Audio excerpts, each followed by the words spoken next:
우리 옆에 분 보면서 한번 축복할까요? 힘내십시오. 주님이 함께 하십니다. 네. 벌써 3월이 됐습니다. 저희 교회는 이제 문화가 3달마다 한 번씩 주제를 정하고 저희 신앙을 세워가는 시간을 갖거든요. 12월, 1월, 2월은 경건의 성장, 글로우 업, 그래서 하나님을 향해서 성장해 나가는 시간을 갖고 있는데 벌써 3월이 됐습니다. 이제 3, 4, 5월은 글로우 인, 그래서 우리 내면 안으로 들어가서 우리 개인의 성장입니다. 그것은 이제 개인 내면에 있는 도덕의 성장이고 그것은 다른 사람들과의 윤리의 성장이기도 합니다. 우리가 도덕과 윤리의 종교는 아니지만 도덕과 윤리가 열매에 이게 되거든요. 하나님을 신앙하게 되면은 하나님의 말씀, 또 하나님의 향한 기도, 그리고 그 말씀과 기도를 통한 순종이 이루어지게 되면은 우리 안에 개인의 성장이 일어납니다. 인격적인 성장이죠. 그래서 이번에 이제 주제를 뭘로 정했냐면 우리 한번 따라할까요? 말씀으로 돌파하라. 여기 이렇게 써 있더라고요. 그 말씀으로 돌파하는 이제 황지미 전사님이 아주 강추해가지고 주제가 좀 셉니다. 근데 제가 동의한 이유는 돌파라는 말은 나의 한계점이 있는데 그 한계점을 넘어가는 거거든요. 그건 지금까지 살았던 삶보다 더 나아가는, 더 성장하는, 긍정적으로 변화되는 거죠. 내가 성격이 잘 혈기가 조절이 안 됐다든지 또 아니면 다른 사람들과의 관계에서 자꾸 쉽게 스트레스를 받는다든지 또 아니면은 내가 사람들과의 관계를 끊는다든지 그러한 관성처럼 내가 가지고 있는 인격의 흐름이 있거든요. 그걸 돌파를 하자는 거죠. 아멘. 그것은 그리스도 예수의 장성한 분량이 충만한, 그러니까 그리스도 예수를 담는 인격으로 우리 3달을 한번 살아보자. 이게 이번에 도전입니다. 근데 그거를 하려면 우리의 힘으로는 안 되더라고요. 우리의 생각이 바뀌어야 되고 우리의 감정 상태가 바뀌어야 되니까 그거를 위해 갖고는 말씀이 필요한 거죠. 그래서 이번에 우리가 사순절 기간 시작이 됐는데 사순절 그럼 낯선 분들이 계실 거예요. 사순절이라고 하는 거는 말 그대로 한 40일 정도를 주일을 빼고 40일 정도인데 이 40일 정도를 어떻게 예수님의 죽으심과 부활을 기념하는 그런 기간입니다. 근데 정확히 말하면은 예수님의 죽으심과 부활의 그 은혜를 기억할 뿐만 아니라 그 주님이 죽으시고 부활해서 우리에게 준 그 생명과 풍성함을 체험하는 시간이에요. 그래서 더 나아가서 40일 동안 우리는 그 생명과 풍성함을 작은 예수가 돼서 주변의 가족들과 또 친한 친구들, 이웃들, 지인들에게 그 생명과 풍성함을 예수가 됐다라는 마음을 갖고 그들에게 전하는 것. 그게 사순절의 목적이거든요. 그래서 이번 사순절은 이제 사실 사순절은 개인으로 보면 영적 부흥이고요. 그리고 이것이 교회적으로 보면 이것은 또 전도 축제인 거죠. 그래서 대부분 교회들이 이 부활절을 앞두고는 이 전도 축제를 하는 이유가 사순절에 담겨져 있는 예수님의 죽음과 부활을 우리가 한번 살아보고 다시 한번 되새겨보자, 실천해보자, 그런 차원에서 이 사순절을 합니다. 이번에 우리 사순절을 하는데 그래서 이 생명과 풍성함을 주려면 가지고 있어야 된단 말이에요. 그래서 이제 목사님들, 전사님들하고 이렇게 논의하다가 보니까 이번에 한번 우리 성도들이 주라고만 하지 말고 우리가 한번 성도들한테 주자. 그렇게 됐습니다. 그래가지고 시간에요 8시에 한 분이 이렇게 하고 8시 누가 하시더라? 이재민 전사님. 새벽형 인간입니다. 우리 이재민 전사님 축복해 줘야 돼요. 여러분 성결대학교 정식 교수가 됐습니다. 강의를 시작했어요. 여기 없어요. 지금 우리 주일학교 담당자가 PhD입니다. 거기다가 대학교 교수로 첫 임용을 받았습니다. 귀한 일입니다. 우리 참 기쁘죠. 담임 목사보다 훨씬 이게 학력이 좋아서 제가 약간 쫄립니다. 너무 잘 됐어요. 기뻐요. 그 8시에 그 양반이 이제 말씀을 전하고, 그리고 이제 10시 30분에는 황지미 전사님이 전하고, 12시 30분에는 최민구 목사님이 전하고, 저녁 9시에는 정준 한사님, 10시에는 김원 목사님. 하루에 그래갖고 그렇게 예배를 그렇게 많이 드려요. 말씀을 전한대요. 그러니까 여러분 다 신청하시면 됩니다. 그리고 막 보면, 근데 다들 보면 이제 저녁 9시 하는 사람들은 9시 하는 거를 구해줘 뭐 이렇게 뭐 그렇게 해서 이름을 아주 이쁘게 줬더라고요. 또 김호 목사님은 말씀이 빛나는 밤에 이렇게 갖고 40일 동안 뭐 말씀을 요한복음을 한다 그러고, 자기들은 그렇게 멋있게 짓고 나는 5시 30분에 넣는 거예요. 9시나 해놓으면 얼마 좋아.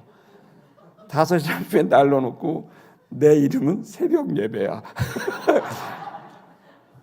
아주 그냥 나를 그래갖고 저까지 포함해서 하루에 6번 말씀을 나누는 시간을 가져. 이야, 이게 40일 동안 말이죠. 이렇게 주일은 예배로 하고 나머지 날들은 그렇게 한다는 거예요. 이렇게 하는 거는, 그거는 말씀을 많이 받으셔야, 은혜를 많이 받으시면 6번 다 참석하시면 뭐 넘쳐나겠네요. 그죠? 그리고 있어야 줄 수 있으니까 여러분 40일 동안 우리가 줘야 될 사람, 이 40일을 생각을 해보셔야 되는데, 이번 주가 내일부터 특별 새벽 기도인데 한 주간 동안은 내가 40일 동안 사랑을 주고 또 말씀을 주고 기도해 줄 사람을 정하는 주간이 이번 주간이에요. 여러분, 이번 주간에 신앙을 가졌지만 흔들렸던 사람들, 또 아니면은 신앙을 아예 가져본 적이 없는 사람들, 이런 사람들을 한 주간 기도하면서 이렇게 노트에 이렇게 적으시고 그분들을 위해서 기도하고 40일 동안 열심히 여러분이 사랑하고 또 전도할 수 있는 그러한 아주 축복의 시간이 되기를 주 이름으로 축복합니다. 그래서 우리가 40일 동안 이제 아주 중요한 기도와 말씀이 진행되리라고 생각합니다. 오늘 여러분이 읽으신 본문은 지난주에 제가 살짝 비웠지만은 3차 전도여행을 바울이 마쳤고, 그 3차 전도여행을 마치고 보니까 바울이 생각이 된 거예요. 그게 뭐냐면, 처음엔 그런 비전은 아니었는데 이제 1차 선교여행, 2차 선교여행, 3차 선교여행을 하다 보니까 마음에 비전이 점점 구체화되고 조금씩 변하고 이제는 최종 비전이 나온 거예요. 그게 뭐냐면, 로마 전체를 복음화하지 않으면 지금 이렇게 개인적으로 하고 있는 이 교회가 개척되고 복음을 전한 이 일은 끝없는 고통과 어려움과 열매를 맺지 못하는, 교회를 세우나 핍박이 와서 교회가 더 이상 성장하지 못하고, 어떤 교회는 잘 성장하지만 어떤 교회는 또 그렇지 못한 이러한 현실을 보면서 근본적으로 로마라는 이 정부, 로마 정부 밑에 있는 유대 이 정부, 지역 정부, 이 지자체, 이 중앙 정부와 지자체가 바뀌지 않으면, 기독교에 대해서 호의적이지 않으면 이 모든 일들은 열매를 맺기가 어렵겠다라는 결론을 얻은 거예요. 그래서 바울은 3차 전도 여행까지는 개인 전도를 하고 도시 전도를 하다가 그는 정말 위대한 꿈, 황당한 꿈을 꿨죠. 전 로마를 복음화해야 되겠다. 로마의 총독 앞에 서서 로마의 총독에게 복음을 전해야 되겠다. 이런 엄청난 꿈을 꿔요. 사실 여러분, 바울은 순회 전도자였기 때문에 거의 거지 같거든요. 그 사람을 알아보는 사람도 없고 그 사람의 영향력은 뭐 미미합니다. 그 순회하는 그 사람이 어떻게 로마를 복음화할 거라는 이 거대한 비전을 갖게 되고 또 그걸 실천할까요? 여러분, 이 바울의 이 과단한 아주 용감한 용기는 정말 우리가 좀 놀라지 않을 수 없습니다. 근데 이 로마가 정부가 바뀌지 않으면 만든다는 게 사실 그래요. 이번에도 그 싱가포르하고 말레이시아를 두 곳을 갔다 왔는데 그 말레이시아는 이제 그 우리 위 목사님이 가지고 계신 별장이 있어서 아주 좋은 페낭이라고 하더라고요. 그 나라는 이제 피닝이라고 부르는데 페낭이라는 곳인데 이렇게 샌드위치가 이렇게 막 모래사장이 바로 앞에 있고 안에는 수영장이 있고 배드민턴장, 농구장 뭐 그런 거 다 있고 그다음에 이 빌라 안에는 또 수영장이 또 있고 막 방이 한 6개 되고 거실이 한 3개 되고 막 어마어마하더라고요. 그런 데를 이렇게 와서 많은 선교사님들이 와서 쓰도록 무료로 이렇게 주시는데 거기를 이제 갔다 왔어요. 근데 제가 느낀 게 말레이시아 페낭에도 60% 이상이 중국인이고 또 싱가포르도 대부분이 70% 이상이 중국인인데 그런데 똑같은 중국인인데 어떻게 이렇게 다른지 그 싱가포르에서 이렇게 운전하면 누가 슬쩍슬쩍 sorry, excuse me, thank you 뭐 그러면서 정말 그 예절을 지키고 운전을 할 때 위 목사님이 나이가 많으신데 70이 훨씬 넘으셨는데 승용차를 끌고 다니는데 내가 보니까 중앙선을 약간 밟으면서 운전하는 그런 습관이 있으시더라고요. 앞에 사람들이 이러면 안 되는데 레프트 계속 이렇게 하는데 중앙선을 살짝 밟으면서 운전을 계속 하신 거예요. 그런데 충격은 아무도 경적을 안 울려요. 아무도 경적을 안 울려요. 그래서 운전하는 거야. 근데 이제 페낭을 갔는데 뭐 사방에 경적 소리야. 빵빵 오토바이 빵빵 사람도 막 소리치고 고함치고 정신이 하나도 없는 거예요. 똑같은 중국인인데 어디는 이렇게 살고 어디는 이렇게 살더라고요. 제가 비하하는 게 아니라 그것은 어떤 문화, 어떤 정권이 어떤 사상과 문화를 만들어내느냐에 따라서 다른 거죠. 거기가 싱가포르이 부자, 우리보다 2배, 3배 부자거든요. 그런 부자기 때문에 그렇게 했다는 게 아니에요. 그들이 가지고 있는 돈의 문제가 아니라 의식의 문제, 생각의 문제, 다른 사람과의 관계, 내 자신과 양심과의 관계 이런 것들이 늘 습관이 되고 문화가 되다 보니까 거기에는 고성이 없고 미안하다, 감사하다 이런 얘기들이 가득한데 반대로 말레이시아는 뭐 근처도 안 가는데 빵빵대고 말해. 막 신호 지키고 있는데 늦게 간다고 막 빵빵하고 그 정신이 하나도 없어요. 똑같은 나라 민족인데 여러분 그렇지 않습니까? 남한과 북한도 똑같은 우리 한민족이잖아요. 어떤 정권이 어떤 문화를 만들어내느냐에 따라서 지금 북한은 어떻습니까? 말이 안 되는 상황이란 말이에요. 여러분 저는 바울이 왜 그렇게 로마를 복음화시키고 싶었나? 왜 황제를 그 로얄 패밀리들을 그 지도자들을 바꾸고 싶었나 생각해 보면 그 나라가 갖고 있는 그 사상과 또 문화가 너무 중요하기 때문인 거예요. 그래서 여러분 저는 우리 시티미션 교회도 대한민국도 기도하셔야 될 건 우리가 뭐 GNP가 GDP가 얼마나 이런 거는 중요한 정보죠. 하지만 여러분 그보다 훨씬 더 중요한 정보는 우리가 어떻게 살아가고 있느냐. 우리의 생각과 의식과 문화의 문제라는 거예요. 여러분 좋은 문화 속에 들어가면 나도 모르게 그 문화에 흡수가 되고 그러면서 나도 모르게 바뀌게 되는 거예요. 이번에도 싱가포르 국립대학교를 갔지만은 여러분 서울대학교랑 비교가 안 되는 세계 3위 대학교입니다. 순위로 따지면 어마어마한 대학교입니다. 뭐 아시아에 그런 대학교가 있다는 게 아시아의 자랑이죠. 거기 가면 학생들이요. 아마 우리나라 학생이 더 똑똑할걸요. IQ 높을걸요. 그러나 그 학교에 학풍이 있고 문화가 있는 거예요. 그러니까 누가 시키지 않아도 자연스러운 그 문화 속에 젖어들면서 하나하나 바뀌기 시작하는 거죠. 그러니까 어디 그릇에 담아놓느냐에 따라 다른 거예요. 똑같은 사람이라도 어떤 교회에 갔느냐에 따라 달라질 수 있는 거죠. 시티미션 교회가 왜 우리가 기도하고 왜 개인의 성장이 필요하고 왜 관계의 성장이 필요합니까? 여러분 우리는 하나의 문화가 있는 겁니다. 이 문화 안에 누군가 들어오면 우리도 모르게 그 복음이라는 고상한 그 가치와 문화를 만들어내는 여러분 그런 공동체가 돼야 되지 않습니까? 여러분 보니까 너무 좋은 게 성도들이 이렇게 자발적으로 봉사하고 오늘도 찬양팀 와 나는 무슨 전문 밴드인 줄 알았어요. 어떻게 이렇게 음악 실력이 점점 늘어나고 노래를 그렇게 잘하고 근데 이런 것들은 누가 시킨 게 아니거든요. 다 자발적으로 많은 시간을 토요일 날 여러분 와서 연습해요. 자기 시간을 아끼고 헌신하는 사람들이 선생님들도 지금 일부 예배 때 잔뜩 왔다 지금 내려갔거든요.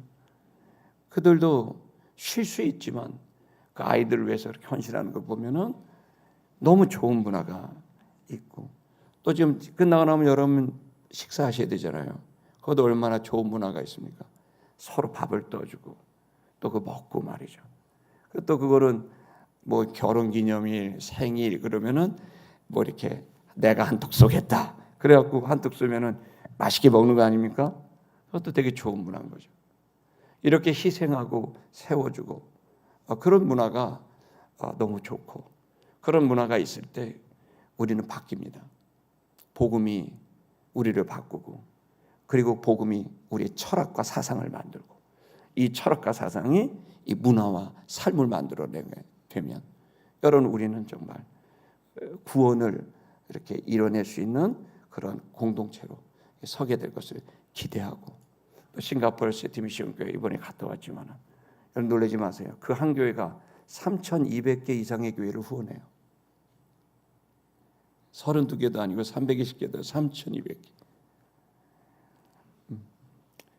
그것은 거기 성도들이 200명도 안 되는 성도들이 온전히 헌신하기 때문에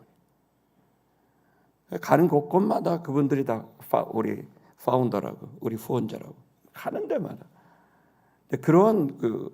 그런 마음 의식을 갖고 사명감을 갖기 때문에 하나님이 복 주는 거 아닐까요? 그렇게 복을 받았기 때문에 한다 그건 아닌 것 같아요. 여러분 저와 여러분들이 예수 그리스도로 인해서 새 사람이 됐고 새로운 삶을 시작했으니 이번에 개인의 성장 여러분과 제 인격에 저도 좀 성장하고 여러분도 좀 성장해서 돌파해서 또 다른 내가 여러분 앞에 나타나게 되기를 축복합니다. 바울은 이제 이 복음을 이 본문에서 전하면서 이처럼 이 위대한 복음을 알았어요. 자기가 가지고 있었던 바리새인의 그 사상과 문화의 한계점, 산헤드린 공회가 갖고 있었던 권력은 있었지만 그러나 사람을 변화시키지 못했던 싸움만 했던 그 산헤드린 공회의 한계점. 그러나 바울은 발견한 거예요. 예수 그리스도를 믿는 그 일이 내 영혼을 바꾸고 그 예수 그리스도를 믿는 사람들이 이제 예수님처럼 살고 싶은 사람들이 만들어낸 이 교회의 문화와 교회의 사역이 얼마나 중요하고 중요한지를 깨닫게 된 거죠. 그리고 이런 교회가 계속 세워지기를 바라는 그것이 이제 바울의 소망이었던 거죠. 바울도 마찬가지였어요. 그는 그래서 자신의 남은 생애를 로마가 기독교가 되는 일에 드려야 되겠다. 이런 비전을 가졌어요. 아마 허언증 환자라고 사람들이 손가락질했을 수도 있겠지만 바울은 전혀 흔들리지 않고 그렇게 살기로 결정합니다. 그런데 바울이 처음부터 그랬냐? 아닙니다, 여러분. 바울은 처음에 예수님을 만나고 너무 두려움에 빠져 있었어요. 그건 뭐냐면 내가 복음을 전하면 내가 예수를 전하면 사람들이 믿을까? 사람들이 반응할까? 사람들이 나를 믿어줄까? 이 두려움이 있었어요. 그게 여러분이 읽으신 본문의 내용이에요. 이 본문은 바울이 예루살렘에 이제 들어가서 성전에서 기도하다 쫓겨나면서 유대인들이 뭐 어김없이 안 변하는 유대인, 바리새파 아무리 율법을 연구해도 사두개파 아무리 제사를 드려도 산헤드린 공회 아무리 정치적인 조직과 구조를 만들어도 법률을 만들어도 절대로 사람이 안 변한다는 걸 알게 됩니다.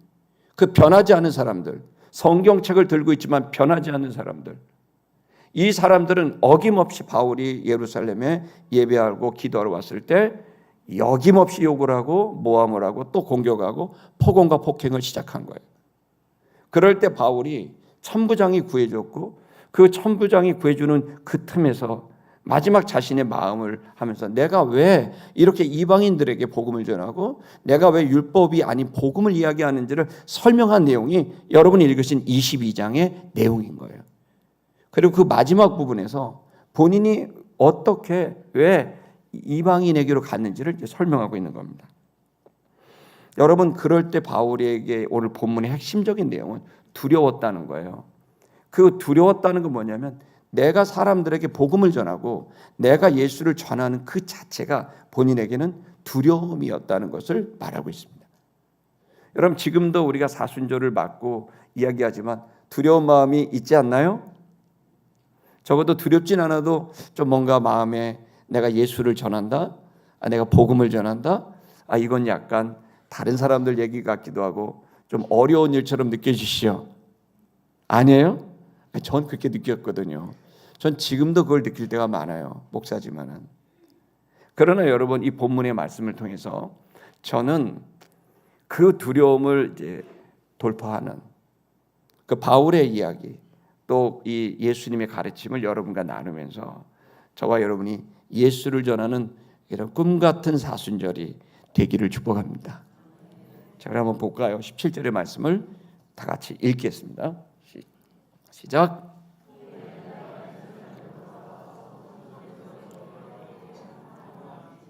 원전 노트를 잠깐 보시고 하겠습니다. 원전. 이 일은 되었었다는 겁니다. 내가 예루살렘으로 돌아오고 난 다음에 벌어진 일이었다. 이제 그의 설계의 마지막 결론 부분인데, 내가 예루살렘으로 돌아왔다. 이게 무슨 얘기냐면 바울이 예루살렘에서 출발해서 다마스커스로 가고 있었어요. 지금 시리아의 다마스커스로 가다가 예수님을 만난 거예요. 그 전에는 예수님을 믿는 사람들을 잡아서 고문하고 죽이려고 가고 있었는데, 가던 중에 웬일입니까? 본인이 그렇게 싫어하고 혐오했던 그 예수를 만난 겁니다.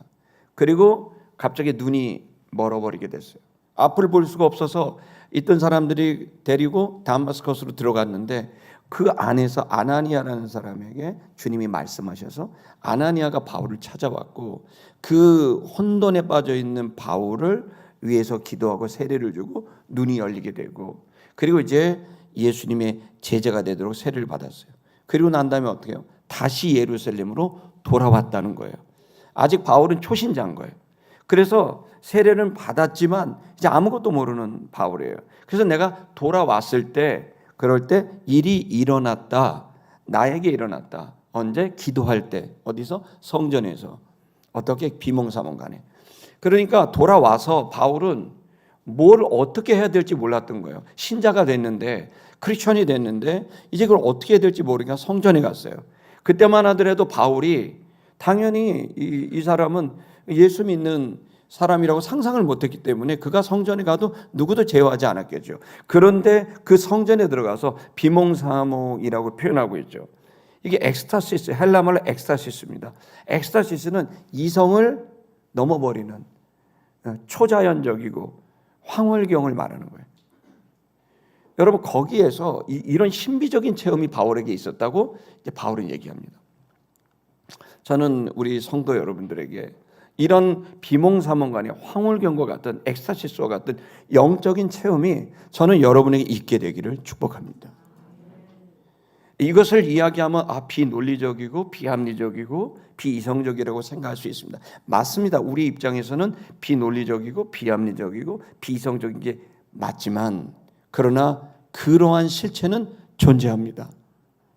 저 역시 그래서 예수님을 믿었고 그 영적인 존재를 대면했고 그 일로 저는 기독교가 너무 싫었지만 기독교인이 됐고, 그리고 10여 년 시간이 지난 다음 목사가 됐습니다.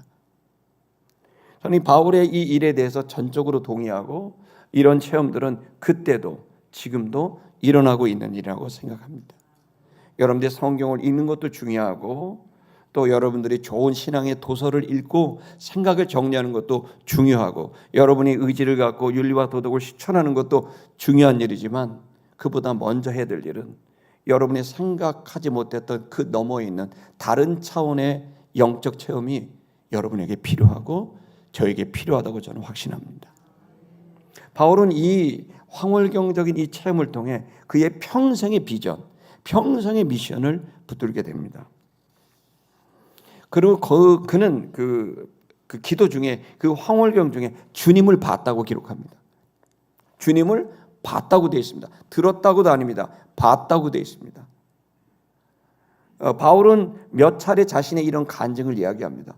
본인이 나에게 말씀하고 있는 예수님을 봤다고. 여러분, 이 영적 체험이 있을까요? 여러분, 이 영적 체험을 제가 제 친구들한테 전도한 적이 있었는데 그 반응은 아주 싸늘했습니다. 네가 미친 거다. 그것이 저의 19, 20, 21살 때 제가 늘 겪었던 일입니다. 바울도 아마 그랬을 겁니다. 어쨌든 그때 그 예수님이 그에게 자신에게 이렇게 말했다고 되어 있습니다. 너는 서둘러라. 원전도 계속 보여주세요. 너는 서두르라고 예수님이 말씀하셨다는 거예요. 넘겨주시면. 그리고 너는 나가라. 너는 나가라. 예루살렘에서 속히 나가라라고 얘기해요. 너는 여기서 나가라고 얘기하셨어요. 왜냐하면 그 때문에 그 이유를 말씀하셨어요. 뭐라고 그러냐면 저희가 네 말을 듣지 않을 거다. 이런 거예요. 바울아, 네가 어떻게 될지 모르지. 전해야 될 것 같지. 내가 만났다고. 근데 바울아, 지금은 아니야. 지금은 떠나라. 왠지 아니? 네가 나를 만났다고 증언해도 그들은 내가 나를 만났다 이 증언을 믿지 않을 거야. 듣지 않을 거야. 그러니까 나가라. 떠나가라. 라고 얘기한 겁니다. 19절 보겠습니다. 19절. 그래서 자신이 말했다고 말합니다. 주여, 말했다고 합니다. 주님, 저희가 알고 있습니다. 맞습니다. 동의합니다. 저들은 나를 알고 있습니다. 나의 과거의 행실을 알고 있습니다. 내가 바로 주님을 믿는 사람들을 각 회당에서 때리고 가두었던 그런 사람, 여기 보면 에임이라고 되어 있죠. 비동사입니다. 그런 사람이라는 뜻이죠. 그러니까 내가 그런 사람이라는 걸 사람들이 알고 있습니다. 내 행실이 그랬다는 걸 그들이 알고 있죠. 그 다음 구절. 또 이런 사람이 20절은 이렇습니다.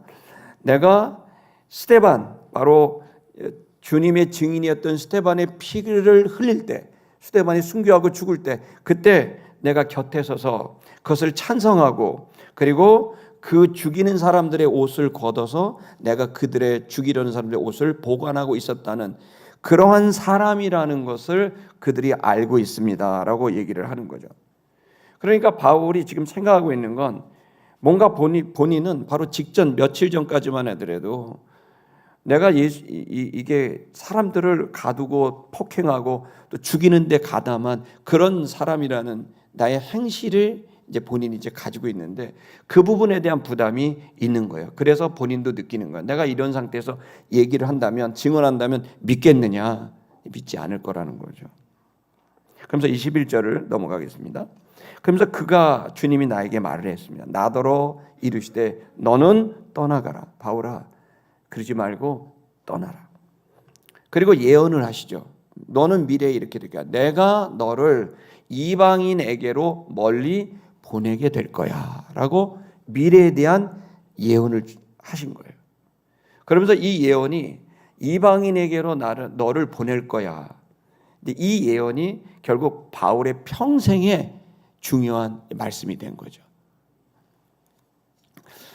여러분, 지금 이제 바울에게는 이 본문을 이렇게 보시면, 내용을 살피면 바울은 지금 고민에 빠졌던 거예요.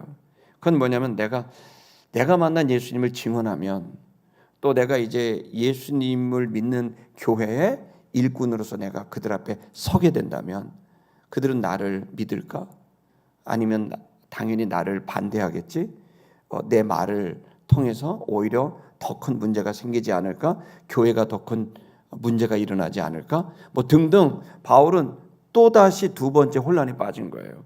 첫 번째 예수님을 만났을 때는 하나님의 주님에 대한, 예수님에 대한 생각이 혼란에 빠졌다면, 두 번째는 이제 내가 어떻게 살아야 되지? 특히 내가 만난 예수를 전하게 됐을 때 그들이 믿지 않을 거라고 하는 이 두려움과 적어도 긴장감이 이제 바울에게 있었던 겁니다. 여러분, 지금 사실 이 본문에서 가장 큰 핵심은 두려움이고요. 이 두려움에 대해서 어떻게 극복했는지, 특히 이 본문은 예수를 증거하고 전도하는 데 있어서의 두려움을 말하는 겁니다. 여러분 지금 우리가 사순절을 맞아서 지금 계속 이제 모두에 말씀드린 대로 생명과 풍성함을 전하는 그런 시간이라고 전하고 있습니다. 근데 여러분 부담감이 우리 속에 있는 거예요. 내가 정말 이 생명을 전하는 거, 풍성함을 전하는 거 내가 전한다면 사람들이 믿을까? 내가 신앙생활 했다 그러면 사람들이 날 어떻게 볼까? 이런 생각 가지지 않겠습니까? 가질 겁니다. 이제 바울도 그랬고 우리 모두도 그렇습니다. 근데 이걸 우리가 잘 생각해 봐야 돼요. 왜 우리는 예수님을 전하는 거, 사랑을 실천하는 거, 이 기독교의 가르침을 실행하고 사람들에게 주는 것에 대한 부담감을 가질까? 전도에 대한 부담감을 가질까? 그 이유가 뭘까요? 그건 다른 게 아니고요.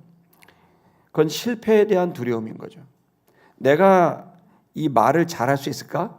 이 복음을 잘 전할 수 있을까? 내가 이 복음 전하다가 관계가 깨지지 않을까? 내 말을 믿지 않을 것 같다. 그런 생각인 거죠. 왜 그런 마음이 들까요? 그건 오해인 거예요. 복음을 전했을 때 이게 단번에 그를 설득하지 못할 것 같은 거죠. 내가 복음을 전했는데 내가 이걸 성공할 수 있을까? 그렇게 생각하는 거겠죠. 근데 여러분 사실 생각해 보셔야 될 필요가 있어요. 이 복음을 전할 때 또 아니면 여러분 예수님에 대한 신앙으로 여러분의 언어를 쓸 때 또 아니면 여러분의 신앙의 감동으로 여러분이 구제를 하고 또 여러분이 격려를 하고 또 사람들을 만나게 될 때 또 아니면 내가 신앙인이라는 것을 밝히게 됐을 때 여러분 우리 마음속에 두려움과 부담감이 생기게 되는 이유는 내가 잘못 살았다라고 하는 삶에 대한 부담감이 하나가 있고 또 하나는 내 행실을 알고 있는 내가 어떤 삶을 살았는지 알고 있는 사람들에 대해서 내가 복음을 전했을 때 그들은 당연히 믿지 않을 거라는 그런 생각이 있고 마지막으로 내가 복음을 전한다 할지라도 내가 잘 전할 수 있을까? 내가 저 사람을 정말 설득할 수 있을까? 라는 생각을 가지게 되는 거죠. 근데 여러분 우리가 좀 이 본문을 보면서 이 두려움에서부터 우리가 자유로울 필요가 있습니다. 왜냐하면 복음을 전하는 거 우리가 기독교의 사랑을 실천하는 것은 이게 선교라고 말하는데 선교는 베푼다는 말이고 또 복음을 전한다는 뜻이거든요. 마가복음 4장 2절에서 8절의 말씀에 그 바로 이 복음을 전하는 복음을 전하고 또 사랑을 실천하는 그 부분에 대해서 예수님이 비유로 가르치신 적이 있습니다. 그 내용을 한번 읽어보겠습니다. 우리 4장 2절을 다 같이 읽겠습니다. 시작.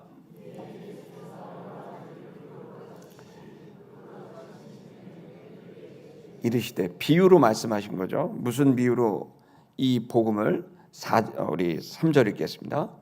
시작. 들으라 씨를 뿌리는 자가 뿌리러 나가서 이렇게 되어 있죠. 씨를 뿌리러 나간다 되어 있죠. 이걸 우리가 너무 잘합니다. 씨를 뿌린다. 이 씨는 바로 복음이고 생명이고 예수님이죠. 이걸 뿌리러 나가. 이걸 비유로 말씀하셨어요. 근데 여러분 우리가 한 가지 알아야 될 거는 씨 뿌리는 자의 비유이지 농부 비유가 아니에요. 무슨 얘기냐면 2000년 전에 팔레스타인에는 우리랑 좀 다르게 그 농사를 지을 때 씨를 뿌릴 때 시즌이 있거든요. 근데 그 시즌에 이걸 다 뿌려야 돼요. 그래야 되기 때문에 그 이제 주인 농부들은 씨 뿌리는 자를 고용해요. 아르바이트생처럼 계절 노동자죠. 그걸 이제 고용해요. 그래서 그들에게 씨를 뿌리게 하는 거예요. 이 본문은 씨 뿌리는 자의 비유예요. 다시 말하면 이 씨를 이제 열매를 거두도록 이제 씨를 뿌리는 그런 사람들이라는 거죠. 근데 이걸 씨를 뿌릴 때 우리 4절을 한번 읽어볼까요? 4절 시작.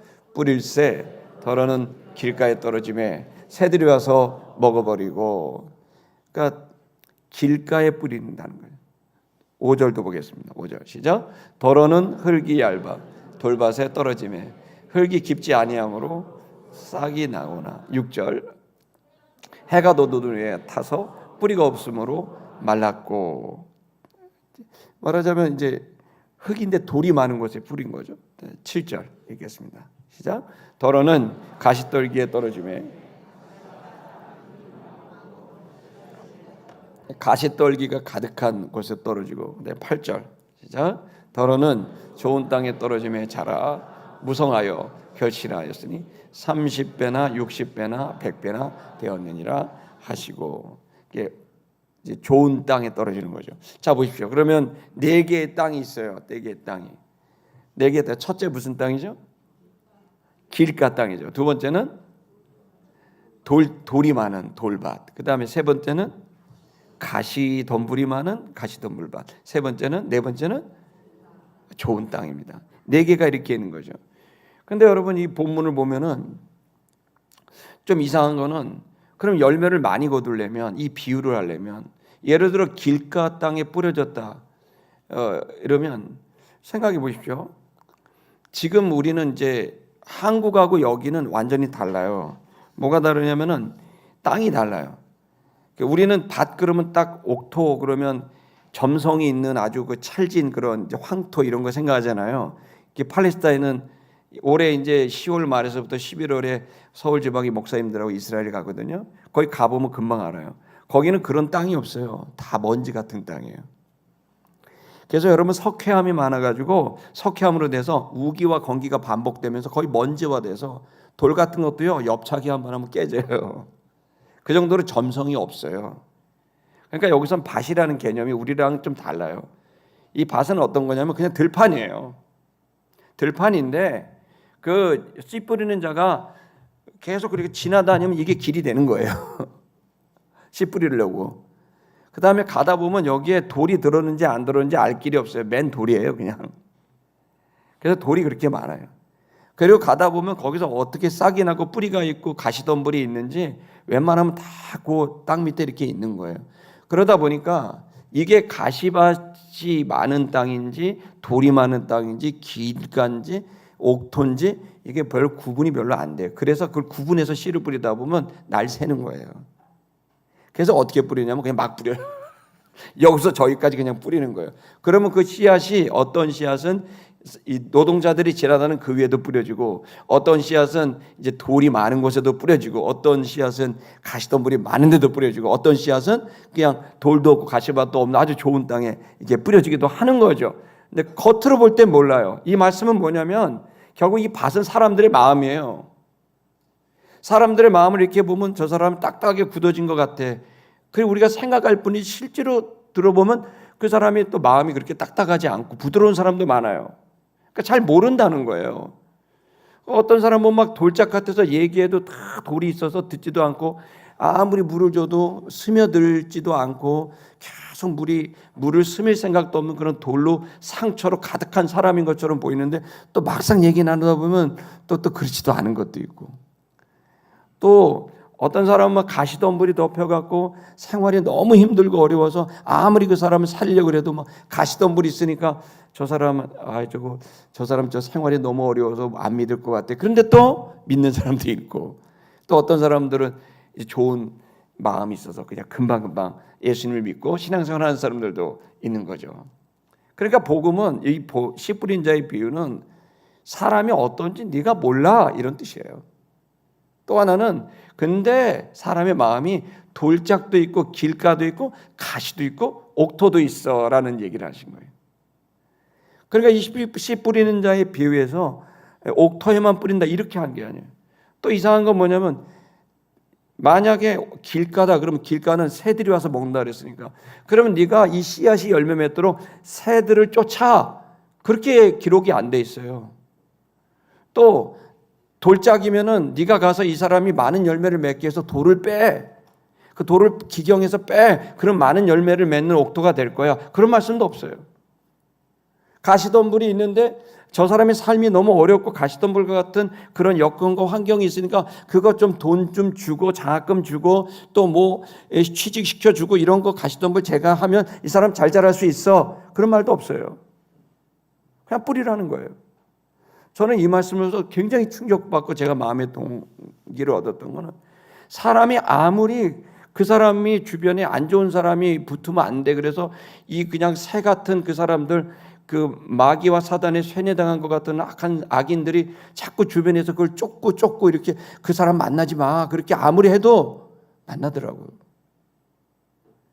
그리고 아무리 그 사람의 마음에 상처가 막 돌이 있고 그래서 그거를 끄집어 주려고 기도해주고 상담해주고 응원해주고 맛있는 거 먹여주고 여행 가고 그래도 그 돌이 또 있더라고. 그 사람이 가시덤불이 막 있어서 장학금도 주고 그냥 취직도 시켜주고 뭐 막 해도 그거 해준다고 사람이 열매를 맺는 것도 아니더라고요. 난 제가 목회를 뭐 오래 하진 않았지만 36년 했단 말이에요. 만 몇천 명이 넘는 사람들을 만나고 목회를 하면서 제 마음에 느낀 건 인간적인 생각으로 사람을 변화시킬 수 없다는 걸 알았어요. 내 자식도 잘 안 돼요. 친족도 어려워요. 그 사람의 마음의 상처, 내가 그거 해결해주기 어려워요. 그 사람이 가지고 있는 그 주변의 사람들 내가 어떻게 인맥을 컨트롤할 수가 없어요. 이 본문에서 중요한 사실은 씨 뿌린 자의 비유는 결국 네가 해야 될 일이 뭐냐? 너는 씨를 뭐라는 거예요? 뿌리라는 거예요. 뿌리라는 거예요. 뿌리기만 하는 거라는 거예요. 이 본문에서 하나님의 사람들에게 해야 될 몫은 그 사람을 변화시키라는 게 아니라 그 사람이 변화되기를 바라는 마음에서 그들이 구원받기를 바라는 마음에서 계속 씨를 뿌리라는 겁니다. 그러면 주님은 때가 되면 그 사람을 구원하시게 된다는 말씀을 우리에게 주고 있는 겁니다. 여러분 우리가 씨를 뿌리고 복음을 전하면 계속 우리는 선교는 베풀 선자 가르칠 교자잖아요. 그러니까 사랑을 베풀고 복음을 전해요. 그 사람을 기꺼이 사랑하니까 돌짝 같은 그 상처도 좀 치유해 주려고 하지만 그거 우리 뜻대로 안 됩니다. 그러나 하려고 해야 되겠죠. 길가에 그 새들이 와서 막 먹어버리니까 악한 사람들 안 만나도록 이단 쫓아내고 노력하지만 그거 갖고 내가 할 수 없어. 가시덤불 제거해주고 생활의 환경과 여건과 구조와 이런 거 재정 이렇게 마련해주면 그 노력해야 됩니다. 그러나 그걸로 사람이 되지도 않는 거예요. 결국 그 사람이 구원받을 수 있는 건 그 씨앗이 그 속에서 자라는 길밖에 없거든요. 그래서 여러분, 근데 우리가 복음을 전하고 씨앗을 뿌리는 거를 많은 성도들과 우리는 생각할 때, 여러분 복음을 전도의 성공이 뭘까요? 성공한 전도는 뭘까요? 뭐가 전도예요? 어떤 분은 그러더라고요. 전도가 진짜 성공한 거는 이 사람이 내가 전도를 해서 교회에 와서 교회에 헌신적인 일꾼이 되면 그때 전도가 성공한 거다. 와, 이거 굉장히 세더라고요, 기준이. 또 어떤 사람은 뭐라 하냐면 교회 문턱에 와서 등록하면 전도는 성공한 거다. 그런 사람도 있더라고요. 또 어떤 사람은 그 등록이 뭐가 중요하냐? 예수님을 영접해서 내가 주를 위해 살겠다고 고백하면 전도는 성공한 거다. 뭐 이렇게도 얘기하고. 또 어떤 사람은 복음을 정확하게 이해를 해서 그 복음의 창조와 타락과 고통과 죽음과 그리고 거듭남과 회개와 성결과 치유와 재림과 이런 교리들을 정확히 알아야 그게 거듭나고 전도가 성공한 거다. 이렇게도 얘기를 하고. 그러고 보니까 우리 마음엔 굉장히 부담이 커지는 거죠. 근데 여러분, 그건 우리들의 생각이에요. 어떻게 보면 인문학적이고 사회학적인 거예요. 그 사람이 등록하고 안 하고가 전도 성공인가요? 성경에서는 뭐가 전도의 성공이라고 말하죠? 여러분이 지금 읽으신 본문에서 주님은 이 씨 뿌린 자의 비유를 통해 뭐가 전도의 성공이라고 말한 거죠? 성공적인 전도는 뭐죠? 그냥 씨를 뿌렸으면 성공한 거고 씨를 뿌리지 않았다면 그건 실패한 거죠. 여러분, 하나님의 일은요, 우리 신앙생활은 하나님의 파트와 내 파트가 있어요. 그래서 우리는 하나님의 절대적인 주권 아래 주님께서 맡겨주신 파트를 감당하면 나머지는 주님이 다 이루시는 거죠. 전도가 여러분, 내가 전도를 성공했다 생각을 한단 말이에요. 여러분, 그러나 그럼 그 전도가 어느 날 예를 들어서 실은 그래서 우리는 전도는 어느 한 사람이 하는 게 아니라고 저는 확신해요. 아멘 하십시오. 왜냐하면은 제가 고3 때 전도왕이었습니다. 동서울 감리교회 전도왕이었습니다. 42명 전도했습니다. 그 해. 할렐루야. 상도 받았습니다. 내 친구들 다 데리고 왔어요. 전도 방법은 간단했습니다. 주일날 야구할래? 그럼 제가 선출 출신 아닙니까? 그러니까 친구들이 다 와요. 오면 야구하기 전에 교회 한번 갔다 가자. 다 싫다 그래요. 이쁜 애들이 있다. 오케이, 다 가요.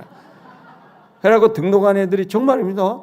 그 40몇 명의 친구들이 고등학교 3학년 때 동창들이 다 전도해갖고 그의 전도왕이 됐어요.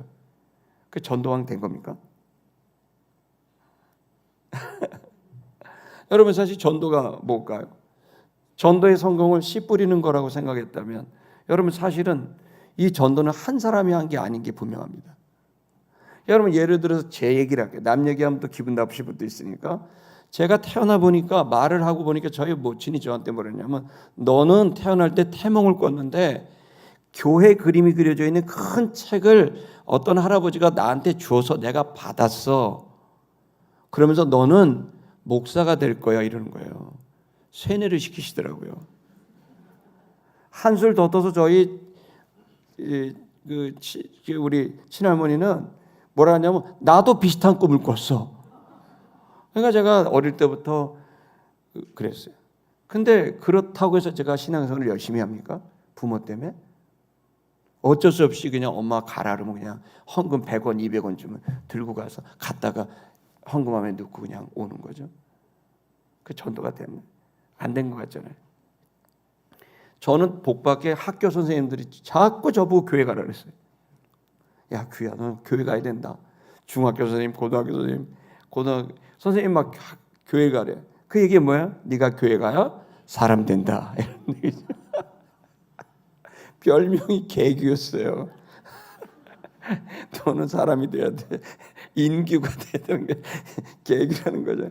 그러니까 엉터리 같이 산다는 거예요. 난 동의할 수 없지만 선생님들 그렇게 부르는 거예요. 그래갖고 교회를 가라는데 이 선생님 나한테 너무 친절하고 좋은 선생님이지만 그렇다고 내가 교회를 가요? 안 가죠. 그런데 여러분 보면 고모 뭐 작은아버지 뭐 할아버지 할머니 너무했지만 내가 신앙생활에 오지 않았어요. 난 계속 기독교가 불편했어요. 그런데 고등학교 3학년 때 갑자기 어머님이 나 공부하고 나 대학 가야 되는데 인서울 가야 되잖아요. 법과나 경영학과를. 근데 어머님이 갑자기 내가 다니는 공장에 휴가를 냈으니 나랑 같이 수련회를 가자는 거예요. 중고등부 수련회를. 가고 싶습니까? 교회도 가기 싫은데 수련회를. 근데 어머님이 휴가를 내서 간다니까 어쩔 수 없이 따라갔는데 그날에 주님을 만나게 되고 그다음부터 처음으로 제 자의적으로 성경을 읽기 시작한 거예요. 그리고 나서 제대로 교회를 다니고 신앙생활을 하게 된 거예요. 자 여러분 그럼 누가 전도한 겁니까? 저를. 여러분 계속 저는 누군가가 씨를 뿌려줬던 거예요. 어릴 때 할머니가 뿌려주고 할아버지도 뿌려주고 우리 어머님도 뿌려주시고 아버지는 안 뿌리셨고 고모도 뿌려주시고 선생님도 뿌려주고 가까운 동네 형도 뿌려주고 지금도 김상범 형이라고 그 형은 참 저한테 잘해줬어요. 그러면서 늘 뿌려줬단 말이에요. 근데 그렇다고 형이 나한테 그렇게 잘한다고 교회 갑니까? 아니란 말이에요. 그런데 그 모든 것들이 조금씩 쌓이더니 어느 날 갑자기 제가 가게 된 거죠. 그래서 저는 전도는 얻어 걸리는 거라고 생각합니다. 왜냐하면 그동안 수도 없는 사람이 뿌려놓은 걸 어느 순간 야 교회 가려고 때 그러면 딱 뜨면 이게 전도된 거예요. 거의 전도는 얻어 걸린 거예요. 이미 누군가가 사랑으로 복음으로 계속 심어놨던 거를 얘기하고 있는 거란 말이에요. 여러분 이처럼 복음은 이 전도라는 거. 여러분 전도의 성공은 사실은 전도는 실패가 없는 겁니다. 성공과 실패라는 개념 자체가 의미가 없어요. 전도라는 것 자체는 뿌리는 겁니다.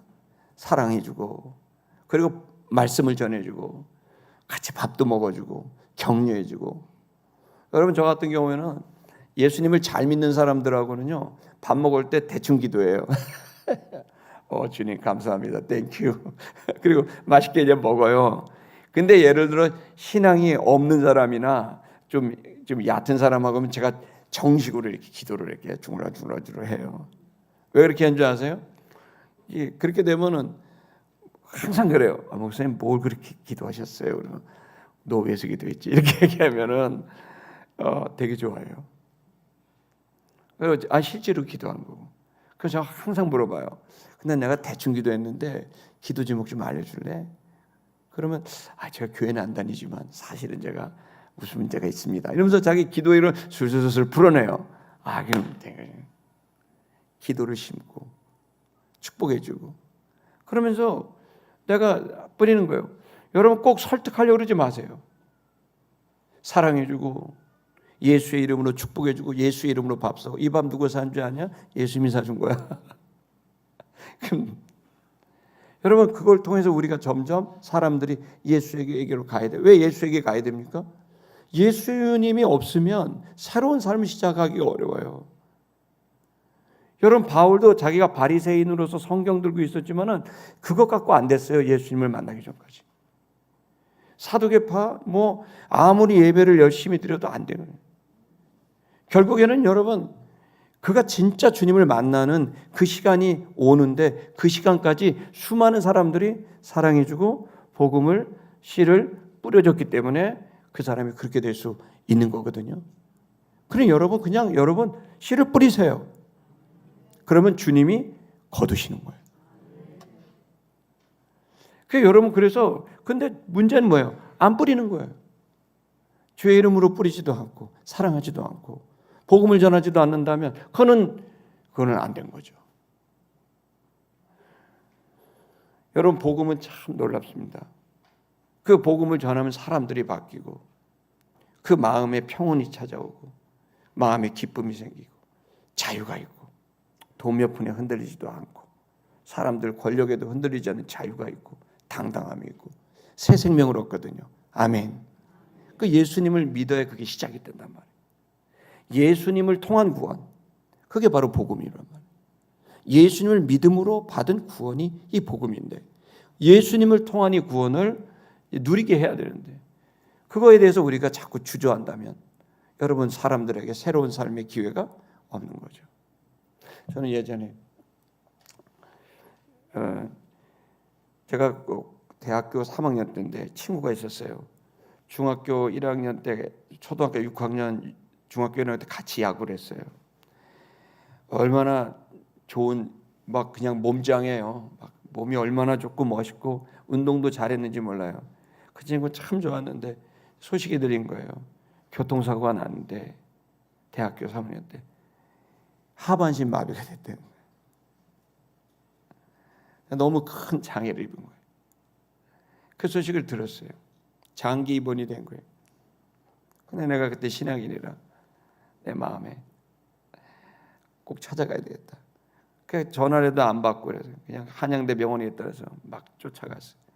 갔는데 병실에 들어서니까 그 친구가 나를 보자마자 야 이 새끼야 왜 왔냐 소리를 지르는 거야. 자기 그 모습을 보이고 싶지 않은 거야. 그래갖고 이제 내가 야씨 가서 소리치고 막 난리치는데 나 한 1분만 줘라. 그리고 그 친구에다 이렇게 손을 얹고 나 한 번만 하고 갈게. 가라고 소리를 얼마나 지르는지 그냥 나 1분만 줘. 그래서 손을 얹고 기도를 했어요. 뭔 기도했나 기억은 없어요. 기도를 했는데 가라고 막 쫓겨나듯이 나갔어요.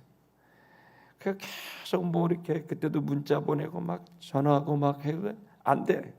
답도 없고 아무것도 없고 묵묵부답. 그리고 10년이 훌쩍 지나고 15년이 훌쩍 지난 거예요.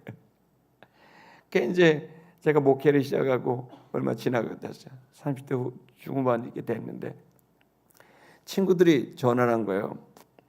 야 교회가 동창회 하니까 나올래 그런 거예요. 신촌에 산다는 거예요. 가야지.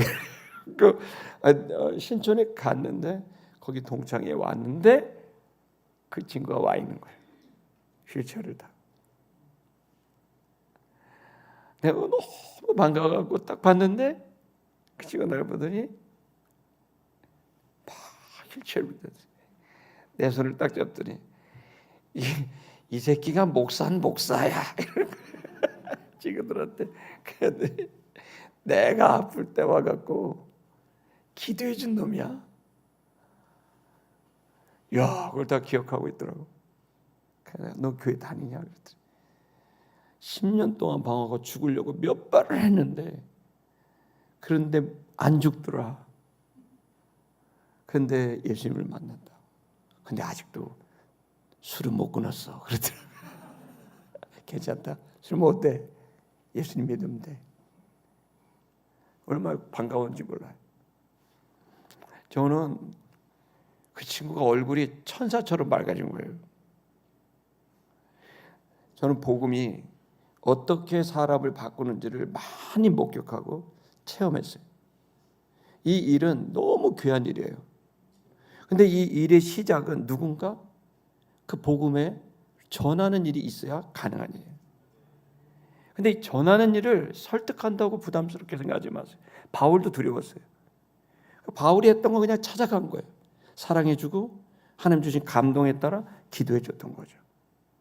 저는 여러분이 이번 사순절 2025년 또 한 번의 봄이 지난다고 생각하시지 말고 다시 올 수 없는 봄 아닙니까? 2025년 다시 오겠어요? 안 오죠.